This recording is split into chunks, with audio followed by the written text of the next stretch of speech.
Thank you, Mr. Chairman. And my amendment would reauthorize and improve the National Nanotechnology Initiative, also known as NNI.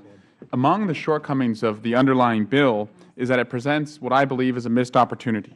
There are a variety of ideas to strengthen research and support innovation that are not included in this bill, and for me that is disappointing. My amendment seeks to correct a small part of this deficiency by having Federal support for nanotechnology. As members know, nanotechnology refers to the science and engineering of infinitesimally small matter. These tiny objects can be used for amazing applications due to their unique properties. Already, nanotechnology is used to make computers faster, clothing stain-resistant, and car parts lighter. However, the future potential is unlimited, especially in the area of curing the diseases that ail us. Today, as we speak, scientists are studying how DNA nanobots could deliver cancer-killing toxins only to cancer cells in a patient's body, leaving the rest of the body unharmed. How could we look any cancer patient in the eye and tell them that we are doing enough if we are not providing a robust NNI program? We were the first country to have a national nanotech policy, started in 2000 and authored in 2003. NNI involves 20 Federal organizations and serves to coordinate and direct nanotechnology research and development. Many stakeholders, including academia to industry, point to NNI as the reason that the United States is a leader in nanotechnology research and development. But we can still do much better. A February 2014 GAO report identified a number of aspects that our support for nanotech manufacturing needs to be improved and adjusted in its approach. One aspect to highlight is that while we fund basic research and development and private companies focus on the end stages of commercialization, there is a gap of getting from the initial research to a possible product, and nanotechnology presents unique challenges in the crucial middle step, or the valley of death.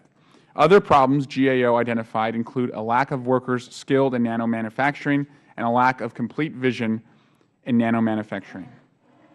My amendment addresses these concerns facing the United States by updating the NNI. It would require research on how to scale up nanotechnology manufacturing to commercial scale production. It would mandate a national strategy for nanotechnology, including how to move nanotechnology from the lab to the marketplace, direct support for including education about nanotechnology and STEM, enhance the ability of nanotechnology to be transferred from the beginning stages to prototype commercial development, and it would streamline the advisory council and interagency reporting process. As I mentioned, nanotechnology, we believe, needs further and more robust funding and attention. And also yesterday, the Technology and Research Subcommittee had a hearing on this topic where all witnesses agreed with that prospect and also are also in support of expanding the NNI. I hope it's something that members on both sides of the aisle can support. We should take this opportunity to address shortcomings in our current NNI program. And with that, I yield back the balance of my time.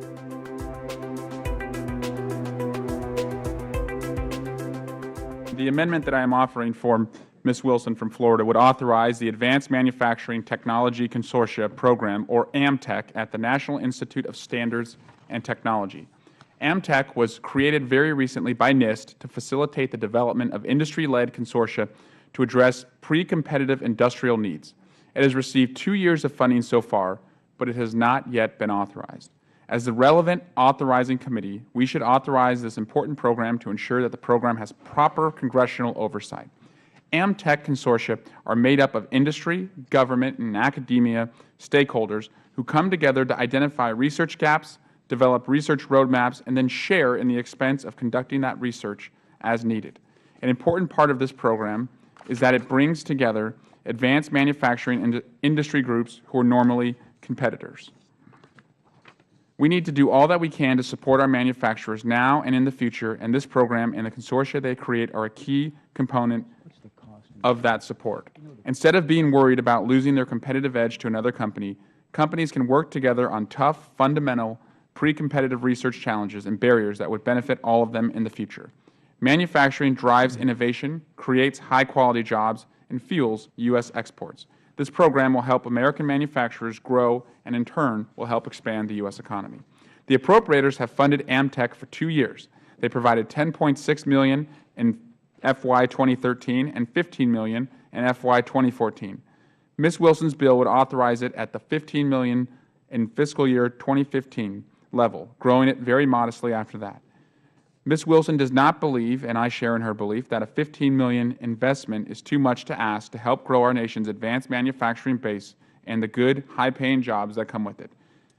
I and Ms. Wilson urge adoption of this amendment and yield back the balance of my time.